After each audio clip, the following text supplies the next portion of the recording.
आप देख रहे हैं मनी मैटर्स और आज संजय मेहता के साथ हम बात करने जा रहे हैं। क्या आज जो माहौल है, आर्थिक माहौल है, जो उमंग है प्रधानमंत्री नरेंद्र मोदी की तीसरे आने वाले सरकार को लेकर, उसमें मार्केट का बज़ क्या कहता है? क्या आपको निवेश करना चाहिए? क्या पैसे अभी संभाल कर रखने का वक्त है, या दरअसल ये वक्त है लॉटरी में दौड़ लगाने का?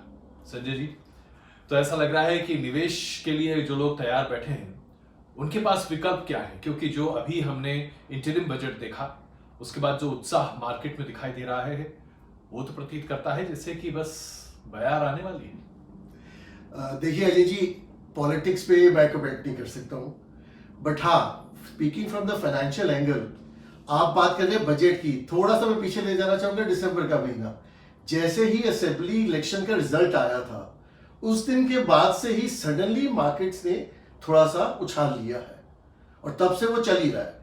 अगर आप मान के चले तो उस टाइम पे हम लोग करीब करीब 67,000 पे थे, एंड सडनली एक महीने में भी अपने अपनी हाईएस्ट 73,000 का सेंसेक्स का इंडेक्स ने रिटर्न लिया है। सो लगता तो ऐसा है कि मार्केट्स ने फैक्टर इन कर लिया है कि मोदी जी ही वापस आएंगे। बाकी मेरा मानना यह है कि अभी भी काफी उछाल बाकी है, लेकिन हाँ, बीच में जैसे कि हमेशा होता है मार्केट में ऊपर नीचे तो होगा, क्योंकि जो असली निवेशक बाहर के हैं, फॉरेन इंस्टीट्यूशनल इन्वेस्टर्स, वो इतना ज्यादा असेंबली इलेक्शन वगैरह मॉनिटर नहीं करते।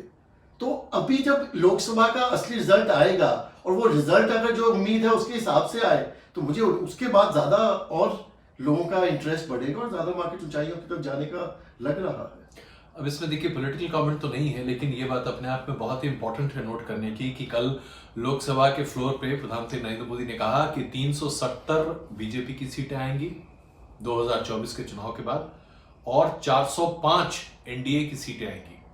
अब इसमें गौर करने वाली बात एक ये है कि उन्होंने 405 का फिगर दिया है, जो कि राजीव गांधी की अब तक की ऐतिहासिक जीत से ज्यादा है। तो मैं ये आपसे जानना चाहता हूं, जब इतना कॉन्फिडेंट खुद एक व्यक्ति है जिसने अपनी क्रेडिबिलिटी दांव पर लगाई है लोकसभा में, तो थर्ड टर्म फैक्टर करने की बात मार्केट अगर सोचता है तो क्या अपने आप में सही है या ये गिवन है? मुझे तो लगता है मार्केट ने ऑलरेडी ये फैक्टर इन कर लिया है, तभी आपको सडनली ये रैली, सडनली इतना उछाल मिला है। मार्केट हैज ऑलरेडी फैक्टर्ड इन कि मोदी जी की सरकार आ रही है। नहीं आएगी तब मार्केट को कुछ एकदम से झटका लग सकता है, बट अदरवाइज तो गिवन है। और जितने भी foreign analyst, Jefferies, Morgan Stanley, सब लोगों ने जो ईयर एंड की प्रेडिक्शन दी है इंडेक्सेस की, वो यहां से भी कम से कम 10 से 15% और आगे है। हाँ बिल्कुल, कुछ ऐसे एस्टिमेट्स है कि निफ्टी 23,400 या 24,000 के पास पहुंच सकता है और 80,000 बीएससी टच कर सकता है। अगर ये एस्टिमेट्स हैं तब तो लोगों के बीच में बहुत उत्साह होना चाहिए। देखिए होता क्या है ना, लोग एकदम से इतनी जल्दी रैली देख के थोड़ा सा घबरा जाते हैं, और जो कि घबराना भी चाहिए। एकदम से बह के निवेश नहीं करना चाहिए इस टाइप में। मतलब सब इन्वेस्टर्स को ये देखना चाहिए कि उनका इक्विटी एलोकेशन परसेंटेज कितना है। जब मार्केट इतनी ऊंचे गई है, सो सपोज किसी ने रखा हुआ है कि मेरा 50% इक्विटी में होना चाहिए, और अब वो निश्चय ही बड़ा है पिछले 1-2 महीने में, तो उनको प्रिडिक्ट करने की कोशिश नहीं करनी चाहिए। सिंपल एसेट एलोकेशन के हिसाब से थोड़ा सा पैसा प्रॉफिट बुक करके इक्विटी से डेट की तरफ डाल देना चाहिए। गौर कीजिएगा, यहाँ पर संजय मेहता हमेशा इस बात के एडवोकेट रहे हैं कि जो आपने एसेट एलोकेशन किया है उस एसेट एलोकेशन पर चलना ही जरूरी है। हालांकि इनके बताए नियमों पर मैं बहुत कम चलता हूं, लेकिन फिर भी मैं मानता हूं कि जब ये कहते हैं तो उसमें बहुत वजन होता है। तो अगर आज आपने अपने एसेट एलोकेटर के हिसाब से इक्विटी का एक सर्टेन प्रोपोर्शन रखा है, उससे ज्यादा अगर इक्विटी का एक्सपोजर आपके पास आ रहा है प्रॉफिट की शक्ल में, तो उसे निकालिए और उसे किसी अच्छे इंस्ट्रूमेंट में लगाइए। अभी अच्छा इंस्ट्रूमेंट क्या होना चाहिए संजय? अब ये तो सबको अपना थोड़ा रिस्क एपिटाइट देखते हुए देखना पड़ेगा। जैसे सीनियर सिटीजन के लिए जो सीनियर सिटीजन गवर्नमेंट की स्कीम है वो भी काफी अच्छी है। पहले उसमें सिर्फ 15 लाख तक का निवेश हो सकता था, अब वो पिछले बजट में बढ़ा के 30 लाख भी कर दिया गया है।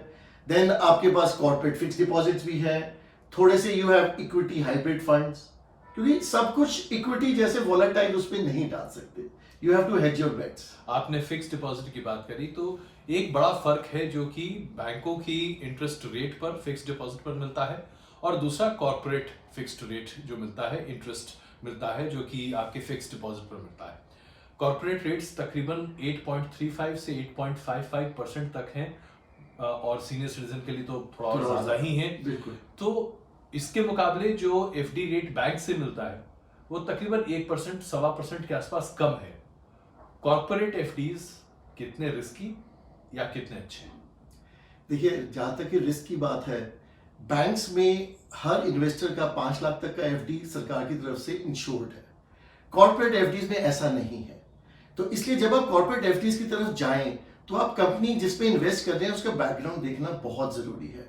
इंडिया में जो टॉप की जो 2-3 कॉर्पोरेट एफडीज में है वो है Bajaj finance, Shriram finance, PNB housing वगैरह। तो इन कंपनीज का 10, 20, 30 साल का एक ट्रैक रिकॉर्ड है। इनकी रेटिंग AA, AAA है, उससे नीचे नहीं जाना चाहिए। तो ये एफडी के हिसाब से अगर आप करें तो अब बहुत सारे मार्केट एडवाइजर्स हैं जो कहते हैं कि म्यूचुअल फंड में जो लोग पैसे लगा रहे हैं उन्हें अब लार्ज कैप पर ध्यान देना चाहिए, क्योंकि स्मॉल कैप और मिड कैप की रैली बहुत हो चुकी है, ओवरहीटेड मार्केट है, और चाइना में भी स्मॉल कैप मार्केट अब क्रैश कर रहा है। बारी इंडिया की है। देखिए, कुछ हद तक आप एकदम सही कह रहे हैं कि इंडिया में भी स्मॉल कैप मिड कैप थोड़ा सा ज्यादा बढ़े हैं, बट ये हमेशा ही होता है। स्मॉल मिड कैप चढ़ते भी ज्यादा है और जब गिरावट आती है तो गिरते भी ज्यादा है।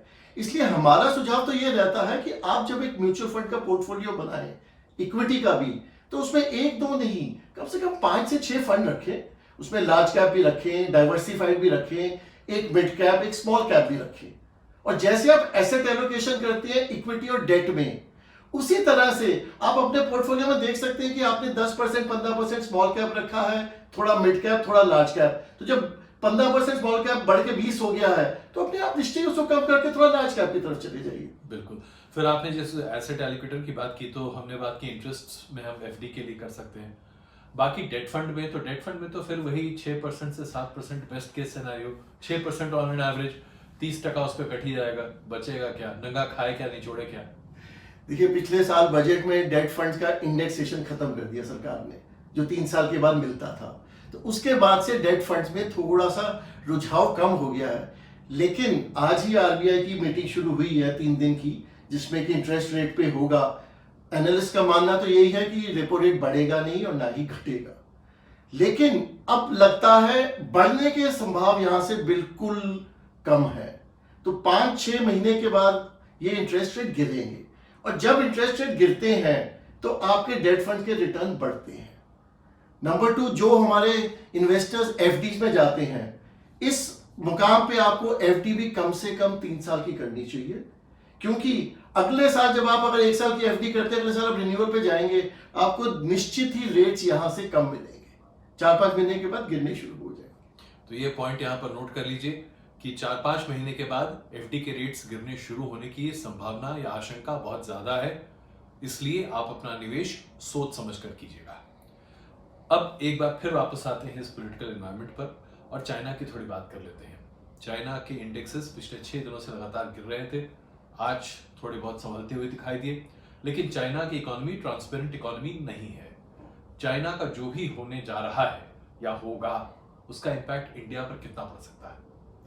आई थिंक पड़ ही रहा है, हम लोग को दिख ही रहा है। जो हम पिछले 1-1.5 साल से बात कर रहे हैं चाइना +1, अब वो एकदम साक्षात्कार हो रहा है। अब धीरे धीरे देखिए ना, सब लोग मैन्युफैक्चरिंग यहाँ पे ला रहे हैं, सब लोग चाइना से अपनी डिपेंडेंस कम कर रहे हैं। कोई खत्म नहीं कर सकता। इंटरनेशनली जितनी अमेरिकन यूरोपियन कंपनीज है, चाइना में से उनका बहुत मैन्युफैक्चरिंग है, बहुत कुछ वहां से, उनके चिप्स वगैरह सब वहां से आते हैं। लेकिन अब वो लोग जो नया पैसा डाल रहे हैं, उनकी कोशिश है कि कुछ प्रतिशत अब इंडिया जैसी इकोनॉमी में डालें, जहाँ पे कि पूरी ट्रांसपेरेंसी है, जहाँ के भी उनको रिटर्न अच्छे मिलते हैं। अब उदाहरण के तौर पे आप देखिए, बोइंग ने ऑलरेडी शुरू कर रहा है, एप्पल की कहानी तो पुरानी होगी, आइकिया और ज्यादा डाल रहा है। मोदी जी की जो ये डिफेंस का जो कर रहे हैं कि यहाँ पे made in India, so I think लोगों का इंडिया में अब आना शुरू हो रहा है, पर ये लोकसभा के इलेक्शन के बाद और ज्यादा आएगा। लोकसभा के इलेक्शन को इतना महत्वपूर्ण इकोनॉमिकली क्यों माना जा रहा है? क्या पॉलिसी कंटिन्यूटी बहुत इंपॉर्टेंट है, या नए इनोवेशंस की उम्मीद है, या रिफॉर्म्स बड़े पैमाने पर हो सकते हैं जो कि अभी 10 साल में नहीं हुए? आई थिंक दोनों ही है। देखिए मोदी जी की जो ये दूसरी सरकार थी सेकेंड टर्म में उन्होंने काफी बड़े बड़े इनिशिएटिव लिए हैं, लेकिन बीच में कोविड ने 2 साल का बहुत झटका दे दिया था। और अब अगर तीसरी बार आएंगे तो उम्मीद है जो जैसे कोई बड़ी पीएसयू की डिसइन्वेस्टमेंट वगैरह नहीं हुई, जो बहुत मेजर रिफॉर्म्स थे, वो अब लगता है इस बार आएंगे। फाइनेंशियल इंस्टीट्यूशन जो बाहर की हैं, उन लोगों को सबसे ज्यादा ना पसंद कंटिन्यूटी है। वो एकदम से बदलाव से थोड़ा सा घबराते हैं। अब वो जिस सरकार को 10 साल से देख रहे हैं और जो अच्छा काम कर रही है, आपने अब देखा ये जनवरी के महीने में इंडिया 5वें जगह से अब 4थे जगह पे, we are the 4th largest economy in the world. तो फाइनेंशियल इंस्टीट्यूशन यही चाहती हैं कि ये कंटिन्यूटी बनी रहे। तो जब मोदी जी ये कहते हैं कि हम 2025 से 27 के बीच में वर्ल्ड की तीसरी सबसे बड़ी इकोनॉमी बन सकते हैं, हम 2047 तक शायद नंबर 1 भी बन सकते हैं, इतनी काबिलियत हमारे भीतर है, तो आपको ये विश्वास होता है कि हाँ हम ये कर सकते हैं, मोदी है तो मुमकिन है? बिल्कुल 100%। एक आखिरी सवाल इससे पहले कि अपने शो को हम क्लोज करें, तो अभी करना क्या चाहिए? एसेट एलोकेटर तो एक है, लेकिन अगर जिसके पास आज पैसा है और वो वेट कर रहा है, क्योंकि बहुत लोगों को इस बात का डर था कि मार्केट अगर थोड़ा करेक्ट हो तो शायद बेहतर होगा पैसा इन्वेस्ट करने के लिए, उन्हें क्या करना चाहिए? उनके लिए क्या मशवरा है आपका? देखिए उस केस में किसी को जो नया पैसा ला रहे हैं, एक झटके में एक दिन में इन्वेस्ट नहीं करना चाहिए। जैसे अगर हम 6 महीने पहले की बात करें, अक्टूबर में सेंसेक्स आ गया था 63,000 पे।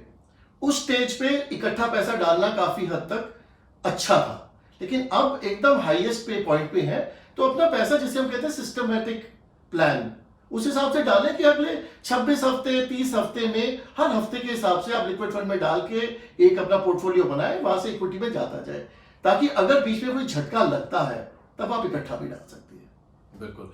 तो संजय का मशवरा आप जरूर गांठ बांध लीजिए, क्योंकि पैसा कमाना अपने आप में आसान काम नहीं है, इसके लिए सिस्टमैटिक और मेथोडिक दोनों होना बड़ा आवश्यक है। और अगर आप प्लान के तहत अपने पैसे को मल्टीप्लाई नहीं करते हैं तो नुकसान में सिर्फ आप रहेंगे।